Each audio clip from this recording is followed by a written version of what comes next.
TradingNut, episode 38. When we find things like the reversal patterns, big wicks, volatility, momentum, then, the boys really get excited. The market's going to do something. Your job is not to fight it. The market never, ever runs away. It's always there.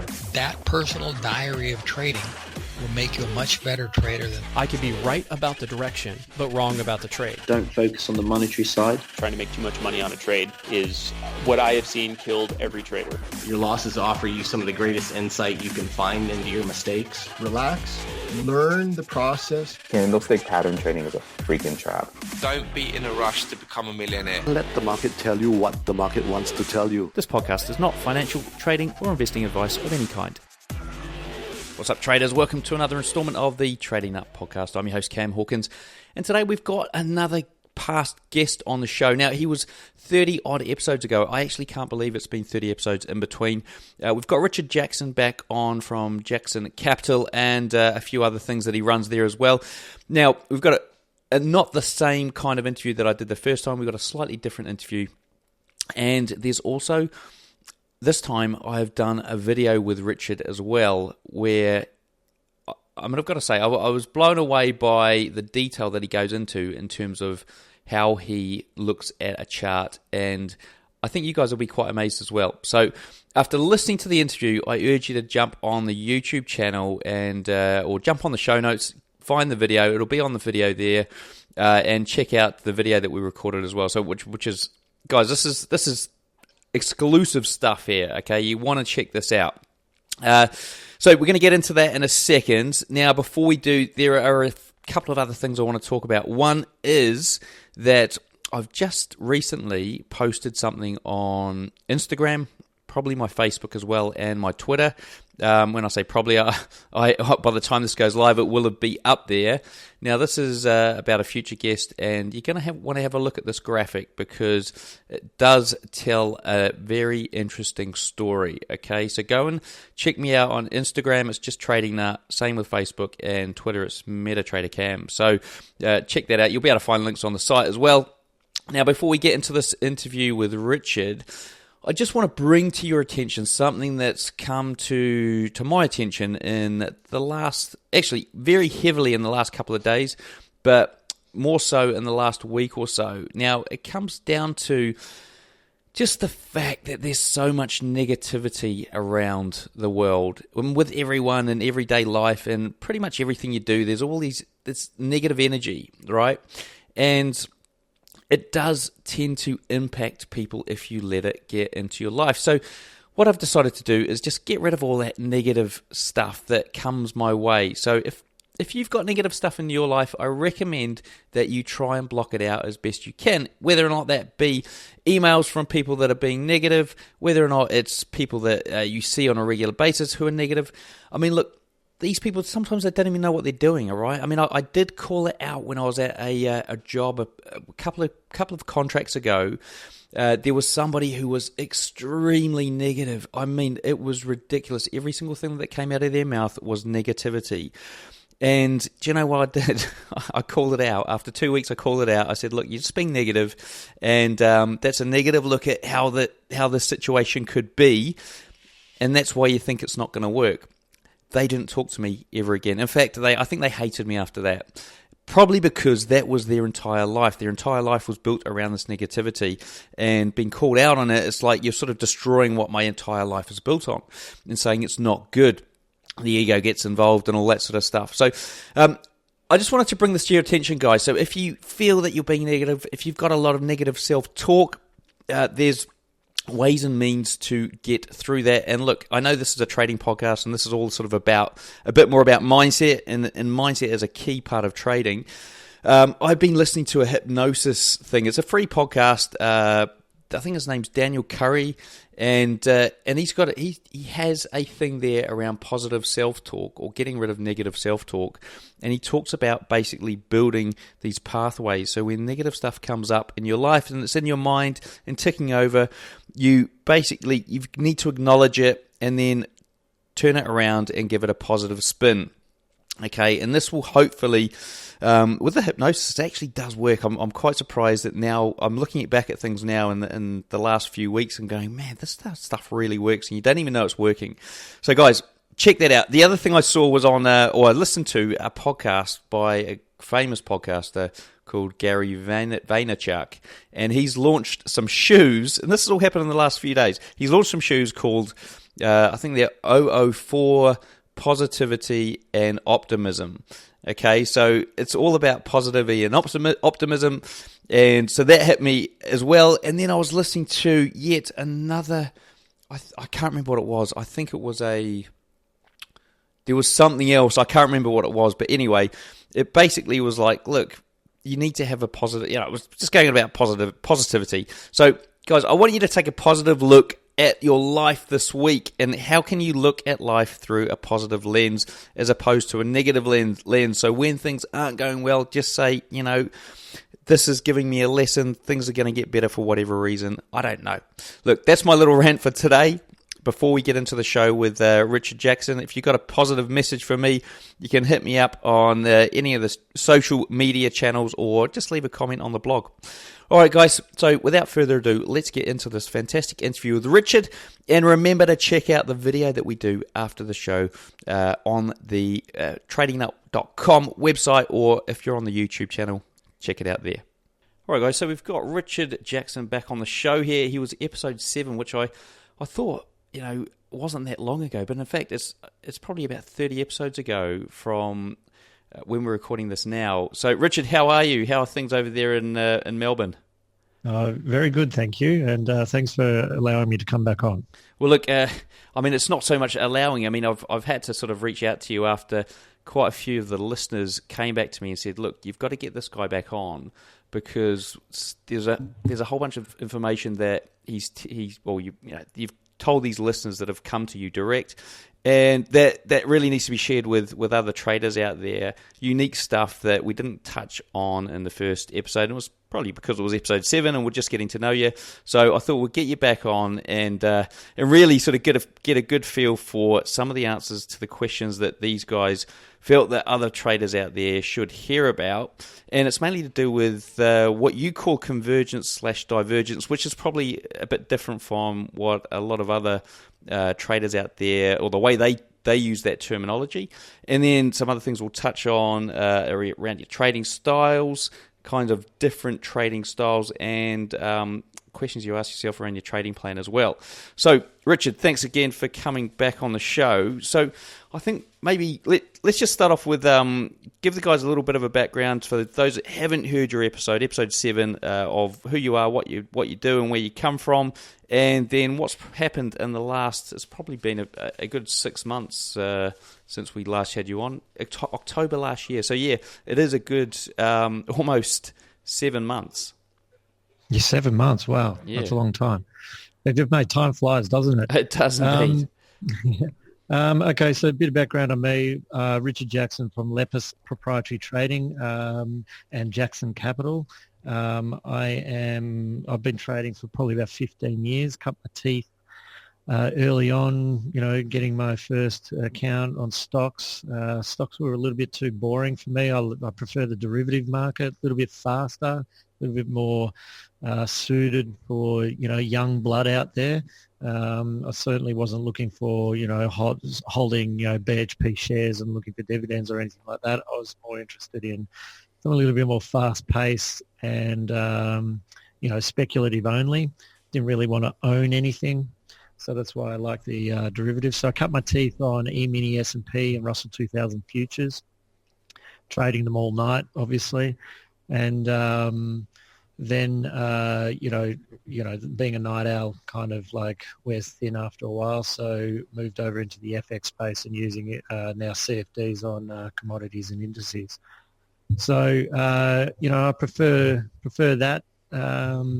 Also, my history as a coder or computer science and electrical engineering allowed me to be able to understand computers and use a lot of algorithmic trading.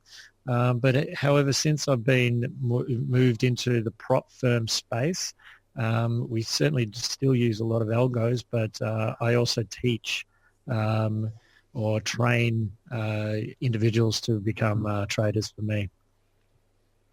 Brilliant, great. Well, look, that's a good summary of what you do and what we sort of spoke about in the first interview. What about the last 7 months? What's been going on with you guys?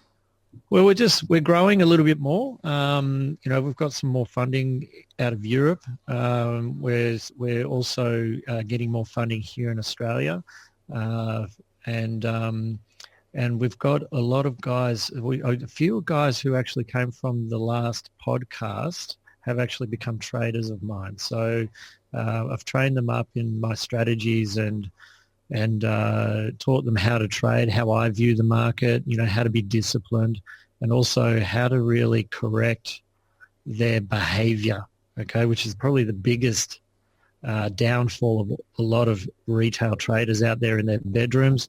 A lot of them fall apart because they don't have the discipline and they don't have the accountability to be able to stay consistent. So, which is very important for any trader, especially if you're in a prop firm. You've always got somebody looking over your shoulder to make sure that you're doing the right thing. So a lot of these guys have looked for me to become more of a mentor or a coach to make sure that they stay consistent and get those probabilities on their side. And what do you think the big, I suppose, changing point or turning point or even sort of technique that you use with these guys to make sure they do, stay disciplined and don't grow an account over the course of 2 months and then, in one day destroy all that work? Is there anything that sort of, I suppose, any of the combination? Yeah, I mean, you've obviously got experience doing it, so.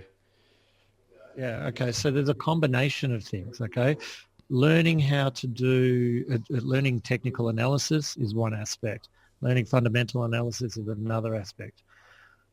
Learning your cognitive biases and heuristics is a completely separate subject on its own, right? So it is very important that we combine all those things together. And what I guess the difference is between somebody who is on their own versus somebody who, has to come in and see me with a very detailed and perfect trading journal, right, is that they're highly accountable to every single action that they make. So just to give you an example, it's very easy for you to sit in your home or whatever it is and make a mistake and then just forget about it. Okay? Here, you make a mistake, it's not going to get forgotten about, right? So I guess that's really the difference. And also, a full understanding of everything. And I guess this what brings us into, the convergence trader type of idea that I've got, right? If you don't mind me continuing on here, go for it. Is that, typically a trader will, read a book on this or that, a bit of Fibonacci over here, think it's Fibonacci. Look at support and resistance or market harmonics and think it's all about the patterns, or do this or do that. They flick from strategy to strategy, and then they'll go on to going into a chat room or getting some online education where education is one thing, but in the end who are you reporting to? Nobody, right?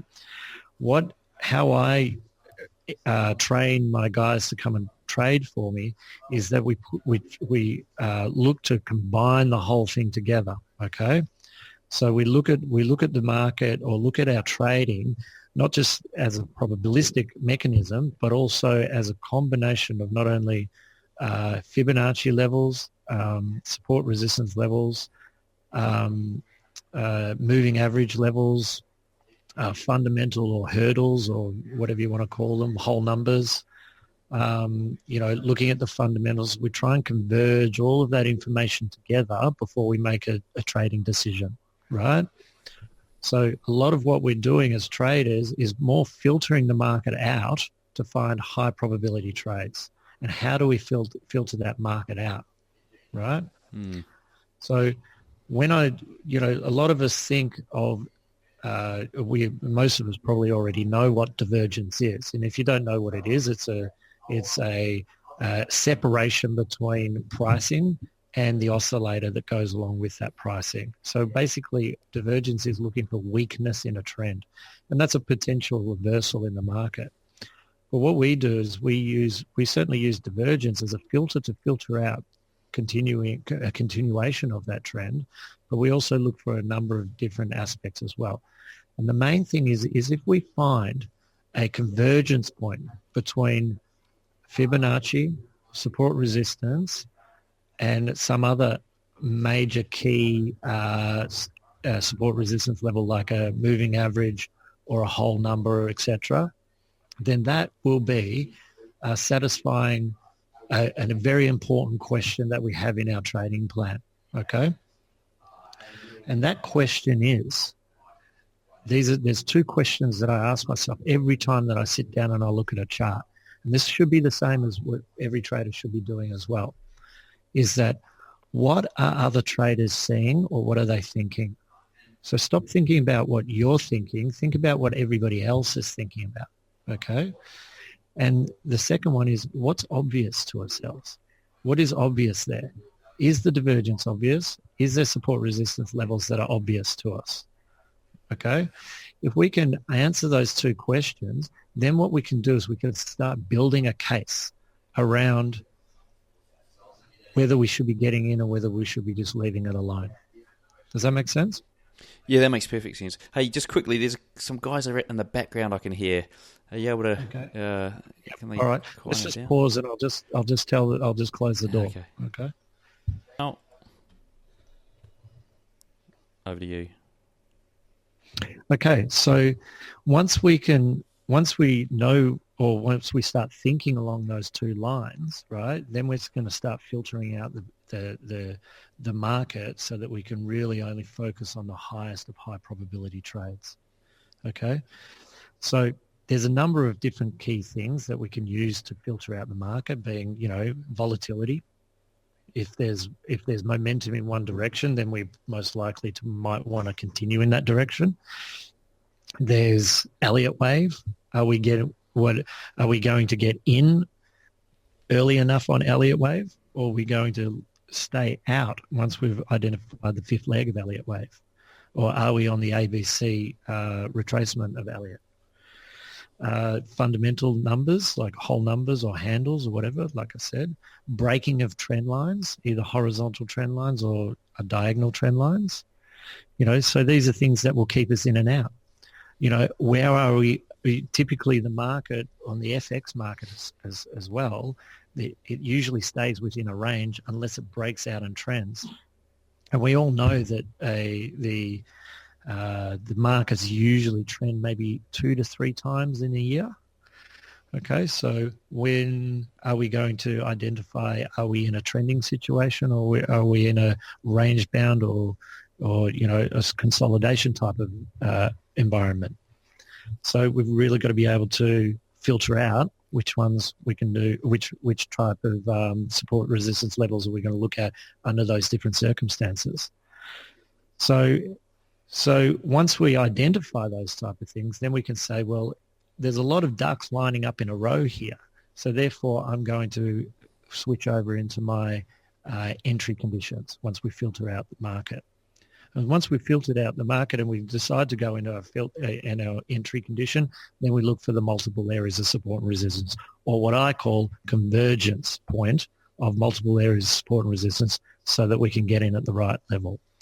Now, one of the levels that we use very specifically is, and it comes from Dow theory. Dow theory is a precursor to Elliott wave. Dow said that whenever we get a pullback in the market, it usually comes to hit 50 to 618 of the Fibonacci retracement. Okay, and that, if that lines up with other areas of support and resistance, then that will be a high probability trade setup. Does that make sense? Yep. So if there's a pullback, so the Dow theory was based on Fibonacci numbers, but he didn't know it. Is that right? That was before Fibonacci was really used a lot. It was just Dow said 50%, right? Right. I guess that Fibonacci now these days is that because we've got a lot of other traders trading it, and it has become a self-fulfilling prophecy. But that's okay to me. right? Because the market is built up of other people. They're all doing the same thing that I'm doing, right? Even algos, when algos execute, they're based on what other people are thinking, right? Because they've been designed by a human being, right? They don't just make themselves up, right? So, so if we can focus on what are other traders seeing or thinking, then we're going to have we're on the right track, I guess. And just a question on this. So to be devil's advocate, I mean, with all these filters, is there a chance of paralysis by analysis? No. Well, that's the thing. That's where my training comes in. Okay. These opportunities exist all the time. We've just got to filter out which ones we want to take and which ones we don't want to take. Certainly, all of my guys are always, taking opportunities. You'll find what I do find between when they do start trading with me to when they finish, my training is that they start trading a lot less. They don't trade more, which really shows that they're trying to find, high probability trade setups.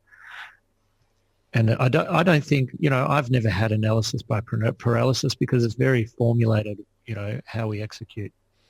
And I suppose another question which might sort of help answer this in terms of because the market's fractal, it's essentially, if you go down into lower time frames, you're always going to find a trend line or a Fibonacci level or this or that. I mean, how do time frames sort of play a part in this analysis? Okay. So we're always going to be able to, most 90% of the time we'll get a conflicting signals, okay? If we're just looking for the entry signal, okay? Yeah. That's why we have all the filtering to go along with it. Have we identified the trend? Are we in a trend? Are we in consolidation? Is there any reversal patterns present? Head and shoulders, wedges, all those sorts of things. So, when we identify high volatility, like a big wick as a reversal pattern, then that stuff gets us excited. There was one in there, if anybody who's sitting in front of their charts listening to this now, there was an opportunity on the euro, on the euro on the 31st of okay, here it is, on the 20th of March, right? We had a big move to the upside on the 1 hour chart, and then that fell away straight away. So on that, if you look at it on a 1 hour chart, it looks, it looked like there was some news that came out, then the price fell away to close below the low. Then that was a great reversal pattern to the downside, okay? That would have worked perfectly with our strategy, okay? Similarly, on the yen, we had 5 legs of Elliott, and then we had like a bit of a fake out opportunity, and then that was a perfect trade to the downside. So, when you understand what you're looking at, there's no paralysis there. And, when we find things like the reversal patterns, big wicks, volatility, momentum, then, the boys really get excited. Right. Okay. And so out of all the different, I suppose, things you use for your convergence, is there anything that you give more weighting to? Well, no, not necessarily. Yeah. Well, the main things, I guess, that we're looking for is volatility and reversal patterns. Okay. We got to make sure that we count our Elliott waves correctly. And, keep our eye out for divergence, right? So there's no real, I do give a bit more weighting to momentum or volatility. But what we're trying to do is we're just trying to tick box each of the filtering conditions to see which one, and I guess that's the art in it, which one gives more, whether we're more excited by the trade than least excited. So if we're looking for a trade and there's, a reversal type trade, like looking at ABC retracement on Elliott wave and there's no divergence there, or there's, momentum to the downside still or something like that, then we probably won't take it. So basically all we're doing is we're behaving like we're a barrister and a judge, right? The trader needs to convince the judge or build a case around why they should be getting into the trade or not, okay? Rather than looking for very hard and fast rules. Does that make sense? Yeah, that makes perfect sense. It makes perfect sense. Yeah. And I guess the thing is as well is that we don't make in this trading plan that we use, and this is just one trading plan of the three that I've got,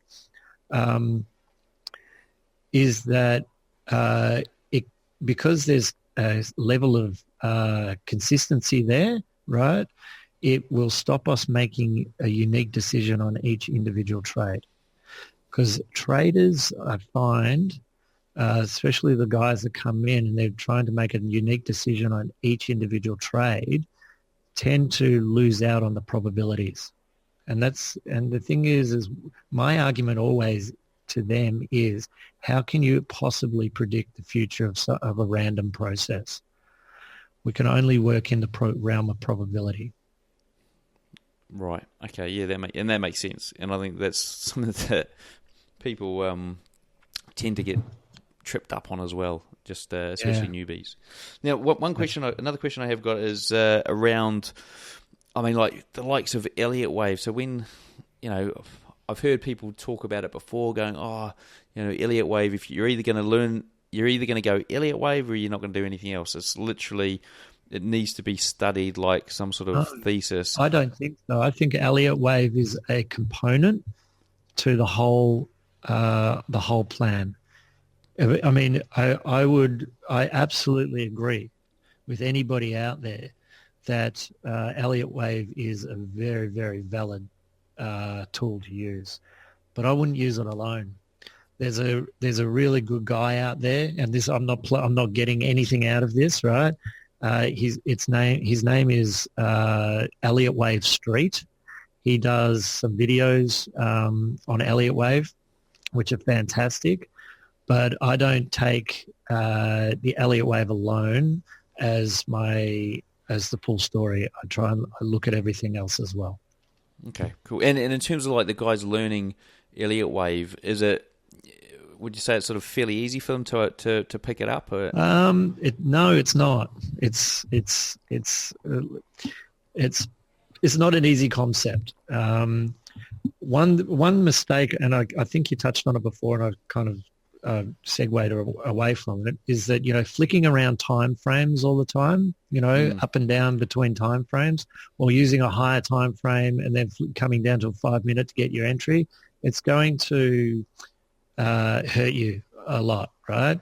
What I would suggest, if you're a longer term trader, stick to a daily 4 hour, 1 hour. Really look at your 4 hour for your Elliott wave count. Look at the 4 hour for your divergence, etc. Then pop down to a 1 hour to look at levels and all those sorts of things. Okay, so but if you're trying to be, look at a 1 minute or a 5 minute chart for your entry based on a 4 hour chart, then you're going to get so many entries. It's ridiculous. So and you're going to do your own head in, right? Yeah. So just stick to wider timeframes, or just choose, are you going to be a short-term trader or a long-term trader, right? And I'm certainly not saying don't use your wider timeframes to establish where support resistance lies. Absolutely do that, right? But don't sit there. Establish where your support resistance is first when you first open up your chart for the day, and then stick to the 5 minute. Don't keep flicking all night or all day. Okay, because that'll do your head in. And how do I think that's? I wonder if you can give an answer for this. So, I know one of the issues people have is working out whether or not they're a short-term trader or a long-term trader. Have you got any experience with helping people make that decision? Well, it's a time thing. Okay, if you're a short-term trader trading 5 minute on or you want to do tick charts on the S&P, or you're not going to get too much out of the Australian daytime, okay? you're going to be, up during the Euro session and the US session. For me, all of my guys, they'll trade, 4 hour, 1 hour for swing opportunities. We do go down to a 5 minute for our news release and our cover strategies, but that we know when the news releases are, okay, because we've got the calendar. But for our swing trading, 1 hour, we want the price to move. We're here to make money, right? So, and we want to have, very, fairly low exposure on the market. So, and those type of setups are, 24 hours to 7 days type of thing. And, so they can have a full-time job at the same time. One question, and I think this sort of ties in a little bit to your last answer is, and somebody's asked me to ask this question in every show, and I always forget, but I'm remembering now. The trades that you guys place, or you teach your guys to place, is there a problem? What's the ratio of market orders to limit orders? Oh, we put our news strategy as a market order, and our swing strategies are all limit orders. And that's actually good. I'm glad you asked that, because there's two types of trading. Okay, there's one is evidence-based trading, and you usually pop in with a market order on evidence-based trading. So you're waiting for a candlestick close that a bullish or bearish engulfing candle or something like that. With antagonistic style trading is that we expect something to happen at a certain level. So we'll have a limit order sitting in there waiting. Because we've got limit orders sitting in there waiting, you can have a setup, or you can set your limit order up in the morning and come and visit it when you get home from work. Does that make sense? Yeah, so I'm trying to get my head around the terminology. So evidence-based is very much... Yes. How does that work? So it's basically, is it more sort of you're looking at things and they're playing out, whereas what's the other one? Antagonistic. For example, our news release strategy. We wait for the news to come out. If we've got a difference between the actual and consensus by more than a certain standard or coefficient on the standard deviation, then we wait for the candle to close, and then we'll enter in at market. Right. Okay. Yep. With the antagonistic, which is our swing strategy, we expect there will be a reaction at our 5618 converging with other support resistance levels, and we put our limit order in there waiting for it to get picked up. Okay. Yeah. That makes sense, right? And so, what percentage of trades do you think are news-related versus antagonistic? News-related trades are few and far between. We might get 1 or 2 a month, right? Okay, but they're very high probability. We've got a 99% win ratio on that. Wow. Okay, but a lot of ducks have to line up in a row for that to happen. Most of our swing stuff, we'll take, 12, 15 swing strategy trades per month. Okay, and so it's very much sort of in the favor of limit orders on the swing strategy versus the news. Correct. And for the news, I mean, how does spread play a part in what you're doing? Sorry, does the spread widening across news play a part? Yeah, well, we wait until the end of the 5 minute candle, so the spread should have calmed down by then. Okay, all right, cool. Right, now you're going to talk a little bit around the questions you might ask yourself when you're executing. You've already talked about that. Spoken about that. Oh, cool. Yep. Somehow I missed that. Yeah, no, that's what are other traders seeing or thinking, and what is obvious. Okay, yep. Cool. So what else do you want to tell us about this? What else can the listeners out there learn about this convergence style of trading? Well, I think, don't take what I've just said now and try and start trading it, because you'll probably fail. There's a heuristic, which is a cognitive bias out there called availability bias, right? Availability heuristic. It's a human trait where we take a small amount of information and think we know everything about it, okay? Which is probably the worst thing to do. Yep. if there's any guys out there that want me to teach them how to trade or mentor them into trading with accountability and all those sorts of things and potentially work for me one day, then just jump over to lepusproprietarytrading.com.au and there's an application form there, and I'll give them a call. If they don't want to do that but just want to learn my strategies, then they can go over to convergencetrader.com and they can access all of my online content. Okay. So there's two things for the traders if anybody's out there wanting to know more. Okay, cool. And guys, we're going to jump on a video session just to go through what this convergence looks like as well, and get that up on the YouTube channel and up in the show notes so that you guys can see firsthand what we've just described here, or Rich has just described here, from an audio format. You're going to see that what it looks like on a chart, and hopefully fill in the dots and cross the T's and all that sort of stuff. Now, there were a couple of other questions that I did have to ask you, which are sort of off topic here, but very useful for the guys to hear your answer to. So, first question is, what's it like being the head trader of a prop firm?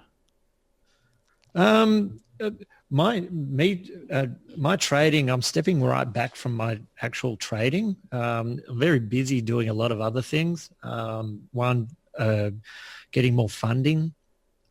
Two, doing podcasts like this, and getting our name out there, because we're always looking for traders.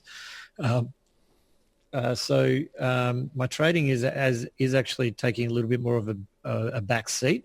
I'm more relying on the guys to do the trading for me now, rather than myself. So it's busy, but it's, sitting in front of the charts and, talking trading all day, which is, great. It's awesome. Okay, cool. And so what do you look for from a characteristics point of view when you're hiring guys to work for you? I guess what I'm looking for is, guys that, are committed. Okay. Trading isn't something that, you can do overnight. It's and this is kind of what annoys me about, some education firms or online education. It's fairly limited. You learn what a head and shoulders is, you learn all the basic stuff, but you don't really, you can't learn how to trade in a 4-day seminar. Okay. That's comes down to it, right? You need, when I started trading, I was terrible. I had to get my own mentor from Chicago. I had to get, I went and, spoke to guys in some prop firms in New York. I did a lot of work. It took me 5 years to get to, where I needed to be. Because, I fell into that trap where I was, reading one book thinking that was the Holy Grail, and then doing something else, and doing this, then doing that, and, nothing worked, right? Until I really, sat down and I had to be accountable to somebody, and I had to, formulate my own plan so that I could believe in my probability. Fair enough. And that sounds like, I suppose a more advanced journey from a lot of the other retail traders out there. But I suppose the key lesson for everyone listening is, guys, it's not going to happen in a 4-day seminar. No. Right. So, last couple of questions. So, how do you raise capital to trade? Capital raising is pretty difficult. It's not as easy as people think it is. There's a lot of meetings that are involved. You have to talk to investors. You have to show them fact sheets. We have to make sure that we stay compliant with all the regulation, things like that. If anybody wants to have a look at that website, it's jacksoncapital.com.au. And we have to. It's a slow grind. So you have to go. Introduce yourself. They have to. You have to get the investors, you have to educate them on what they're getting themselves into, all those sorts of things. So it's a process, but, I guess that's what needs to be done, to get them money in the door. Cool. And who are your primary investors, and who can participate? Okay, so I guess, retail, we've got a retail arm. So anybody, I think our minimum is 50K to get in. And that will, then you can participate in our fund. And but we do have a wholesale fund as well, which people that are considered sophisticated investors or institutional investors can participate as well. So, but most retail guys are not at that level. So a sophisticated investor basically means that you have to have $2.5 million of assets, earn more than $250,000 a year, or put $500,000 into an account. And now, actually, I have got another question, which is really something that's been in the back of my mind for a number of years, right? So I used to work for AXA, and they had obviously a funds management division. And I remember whilst I was there, and this was, I'm talking a number of years ago, possibly 12 or 13 years ago. Anyway, long story short, whilst I was there was an article that came out saying that like people who had invested in managed funds, which I'm guessing is quite different from what you guys are doing, had over the course of the prior 10 years, like that basically everyone had lost money. Nobody had made any money from managed funds, and this was, I don't know if it was just a New Zealand thing or what, but that was a sort of stat that came out. Now, how is investing in a prop trading firm different from investing in a managed fund, or a mutual fund for the guys in the States? Yeah. Okay. So funds management are usually hedge fund of some sort, and you're able to access that through a share price, basically, of their assets, notional asset value. Typically, what happens sometimes when they don't make money is that their fees and their costs outweigh the profit that they make. Okay. Yeah. So that's usually why sometimes they don't do well. Some of them do really well. BlackRock, all those, the top end funds, they continually make money. They don't make that much money. Now, we're a little bit different. If you're looking to have, a steady term deposit like type of income, that's not us, right? Where our equity curve has high variance, which is high volatility in the equity curve. But, we make 21%, 20 to 30% in a year, okay? Our biggest year was 80% that we made net. So, on average, a couple of years ago, we only made 4%, okay? So, it's very up and down. What we run is what's called an MDA, which is a managed discretionary account, and which is like it keeps your funds segregated, and it also gives you access to those funds at any point that you like. With a managed fund, you've got redemption periods, which are 3-6 months, so you can have it only in those blocks. But with what I do is anybody who's a trader who's invested with us, they can watch our account in real time, so they can see the trades that we're putting on as we go along. Yeah. Okay, so they go along with the journey with us. With a fund, you don't see any of the trades. No. Okay. So I guess funds, there's thousands and thousands of funds. If anybody wants to look at how many funds there are actually in the world, go to a website called Eureka Hedge or Barclay Hedge, and they've got a list of all the funds. There's millions of them, right?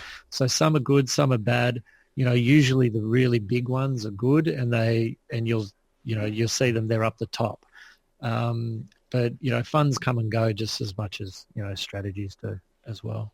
Cool. Well, look, you've cleared the air for me on that one, so hopefully some other listeners out there have picked up a bit of advice or two. So, Richard, look, thank you very much again for coming back on the show.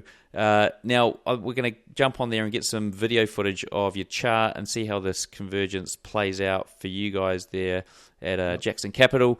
And, just last but not least, do you want to leave the listeners with your web addresses and ways to contact you? Okay, so go to lepusproprietarytrading.com.au if you want to become a trader with me. I'm looking for good traders, even if you're an algo trader, come and talk to me anyway. If you're discretionary, whether you're new at it or you're experienced, I would like you to contact me anyway. If you want to just learn my strategies and you're not interested in becoming a trader, you can have a look at convergencetrader.com, and you can just access all the online resources there. But if you're brand new, I don't recommend that you do that. And if you're interested in the fund and you're investing in a fund, jacksoncapital.com.au. Look, a big thank you for Richard for sharing with us today. Again, everything we've discussed here along with all those links are going to be in the show notes, so simply search for Richard in the search box on tradingnut.com. So it'll be episode 7 as well as this episode. So until next time, I wish all my listeners trading happiness and success. All right, folks, hope you enjoyed that. Now, do remember to go onto the tradingnut.com website, or there should be links on your phone in the description to the show notes where you're going to see this video that we shot with Richard after this episode. And also, be positive this week. Remember, that's the message of the show. Be positive. Be a positive person this week. Try your hardest. See if you can make a positive change in not just your life, but other people's lives as well. And last but not least, a couple of other things. One is check out my Instagram and Facebook, Twitter. I'm basically chucking up a visual here about a future guest, and it's going to blow your mind. Okay, so guys, go and check that out. I urge you to go and check that out. Please do.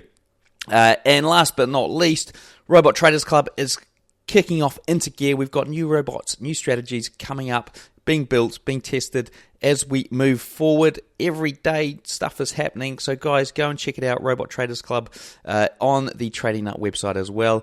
Now, without further ado, I think it's time to wish you a happy trading week, and I'll see you guys in the markets.